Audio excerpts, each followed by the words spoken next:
Bienvenue et prenez place pour écouter l'histoire du Sceau du Tarn. Le Sceau du Tarn est une ancienne entreprise sidérurgique à Saint-Juéry. Elle tire son nom de la chute d'eau de la rivière du Tarn, dont l'exploitation a donné naissance à l'activité métallurgique. Le site a traversé les siècles, comme vous le montre ici une photo du site de nos jours. Au XIXe siècle, l'Europe est impliquée dans la révolution industrielle, véritable chamboulement historique qui va faire passer le monde agraire et agricole dans un monde commercial et industriel. Les principaux foyers de cette révolution sont en Angleterre, en Allemagne et en France. Pour le cas de la France, elle va toucher tout le territoire. C'est aussi le cas dans le bassin tarnais, zone en rouge, et plus précisément la petite ville de Saint-Juéry, avec le développement de la sidéro-métallurgie. Cet essor se concentre sur le site Sceau du Tarn. Le site va être primordial dans le développement de la ville de Saint-Juéry jusqu'à sa fermeture en 1983. Aujourd'hui, le site du Sceau du Tarn a été converti en un musée perpétuant la mémoire de l'usine. En 1823, Saint-Juéry était une bourgade essentiellement rurale. Sur 100 habitants, 76 étaient agriculteurs. Au Sceau du Sabot, la force hydraulique a permis d'aborder plus tôt la révolution industrielle. Le calme des campagnes fait place au bruit des machines. L'impact de l'usine dans le développement du village est primordial, par exemple dans l'obtention du télégraphe et du chemin de fer ou encore dans la construction d'habitations. Progressivement, des cafés et des commerces s'établissent tout autour de l'usine. En 1853, sur 100 habitants, on trouve 45 ouvriers et 41 cultivateurs. En l'espace de 30 ans, Saint-Juéry est devenu majoritairement industriel. Le destin du Sceau du Tarn est très lié à celui de différents acteurs locaux. L'installation de l'usine par Garrigou et Massenet à Saint-Juéry est conditionnée par la proximité du charbon, des terres de Carmaux, des gisements métallifères d'Alban et du Freys, mais aussi du charbon de bois de la Grésine. Les frais d'approvisionnement en sont ainsi diminués. La découverte, en 1787, du mine de fer dans les cantons d'Alban et Villefranche, additionnée avec le besoin d'alimenter l'armée des Pyrénées en 1793 en boulet, ont incité l'implantation de forges à Saint-Juéry.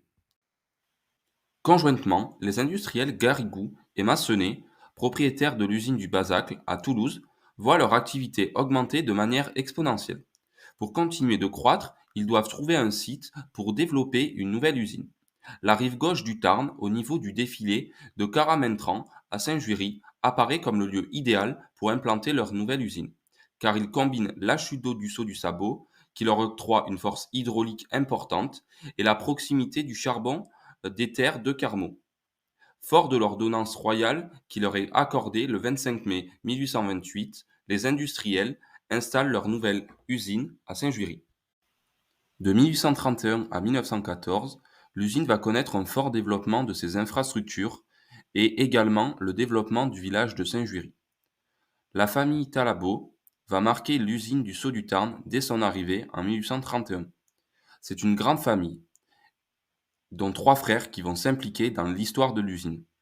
D'abord, Léon Talabot va développer l'activité et ses infrastructures avec de nouveaux fours, mais aussi les trains de laminoir. Malgré ce développement, l'usine reste en retrait par rapport à ses concurrentes. À la mort de Léon en 1863, son frère Jules lui succède. Pendant son passage à la tête de l'usine, il va lourdement investir dans des technologies dernier cri. L'usine va alors connaître une réorganisation et la production va alors se diversifier. Les effectifs vont doubler, passant alors de 175 à 350 ouvriers. L'usine va connaître également l'arrivée du chemin de fer, notamment grâce à Paulin, le dernier frère Talabot qui a joué un rôle pour l'histoire de l'usine.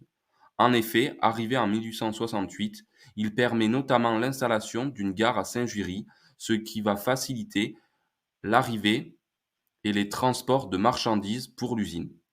Les Talabot font rentrer l'usine dans une autre dimension, en devenant un site important de la sidéro-métallurgie française.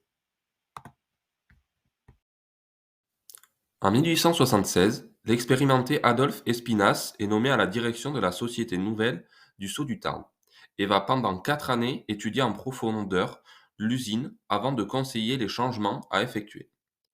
En 1878, les produits du Sceau du Tarn sont remarqués par le jury de l'exposition universelle et obtiennent la médaille d'or.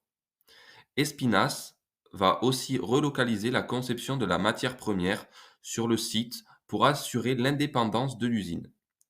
Cela passe par la construction du haut fourneau en 1882. À l'échelle locale, l'usine va racheter à cette période le pont d'Arthès. Jusqu'à sa mort en 1903, Adolphe Espinasse atteint plusieurs objectifs. L'usine est devenue productrice de matières premières, dégage suffisamment de bénéfices pour investir et occupe l'une des premières places dans un secteur, la fabrication des limes.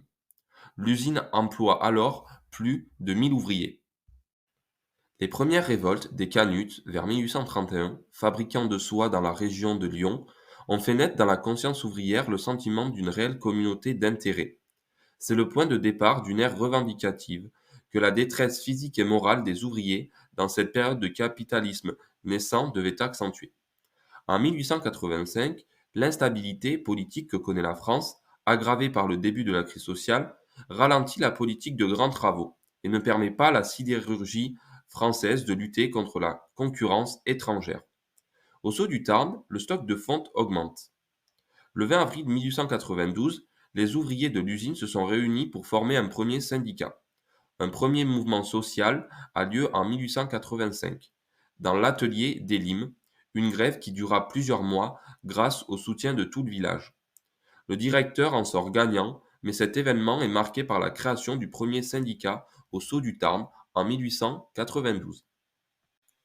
En parallèle des premiers syndicats dans les années 1890, l'usine va subir une série de modernisations liées à l'apport de moteurs hydrauliques et de turbines transformant l'énergie mécanique liée à la force de l'eau en énergie électrique. Dès 1898, l'usine produit sa propre électricité grâce à sa première centrale hydroélectrique, ce qui va lui permettre de se développer rapidement. Pour continuer de se développer économiquement, il devient obligatoire d'augmenter la capacité de production d'électricité. Ainsi, l'usine va se doter de 5 centrales hydroélectriques en une vingtaine d'années. Les centrales permettront même au Saut du Tarn de vendre de l'électricité à EDF, car leur production dépassait leurs besoins. Pendant la Première Guerre mondiale, les productions traditionnelles vont se retrouver ralenties, et le Saut du Tarn, participant à l'effort de guerre, doit s'adapter à la fabrication d'obus en acier et en fonte. En 1914, l'usine compte 1800 ouvriers, alors qu'en 1915, elle en compte 3000. En 1916, les productions d'obus atteignent 24 000 pièces par mois. En 1917, 3 455 ouvriers travaillent au Saut du Tarn. Parmi eux, des étrangers suppléent les Français partis au front. L'usine connaît son apogée en termes d'effectifs dans le cadre de l'effort de guerre. Cependant, dès la fin de la guerre, le nombre d'ouvriers diminue drastiquement. Après l'apogée de l'usine pendant la Première Guerre mondiale, a lieu un lent déclin de 70 ans. Cela est marqué par la baisse du nombre d'ouvriers. L'usine est, comme le monde entier, touchée par le krach boursier en 1929. Ensuite, en 1930, elle connaîtra des inondations. Cela marque la fin de l'expansion du site. Le déclin se poursuit avec en 1934 une diminution de 1500 ouvriers. Elle conserve cependant en 1935 sa place de plus grande productrice de limes d'Europe avec 7 millions de produits. Pendant la Seconde Guerre mondiale, l'usine est en pause et les savoir-faire sont réquisitionnés par les nazis. Des mutations amènent à l'effacement petit à petit des productions traditionnelles.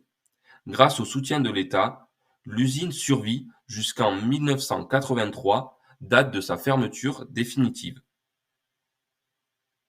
Pour finir, l'usine du Saut du Tarn aura été déterminante pour le développement du village entier de Saint-Juéry, mais aussi d'autres villages comme Arthès. Elle a été en partie par la cause de la croissance démographique de Saint-Juéry jusqu'en 1918. Le Saut du Tarn aura mis en relation de nombreux acteurs, en passant par Toulouse, Albi, Saint-Juéry, Carmaux, Ambialé et bien d'autres. L'usine a eu une importance à l'échelle de tout le département et même bien plus. Malgré tout, sa croissance constante jusqu'au lendemain de la Grande Guerre va être stoppée net par la crise de 1929. En effet, elle aura été soutenue par l'État jusqu'à sa fermeture. Mais cette fin apparaît comme le début d'une nouvelle histoire. En effet, des anciens employés de l'usine ont transformé un bâtiment de cette dernière en musée à sa gloire et font ainsi perdurer l'histoire du site et des hommes qui l'ont façonné.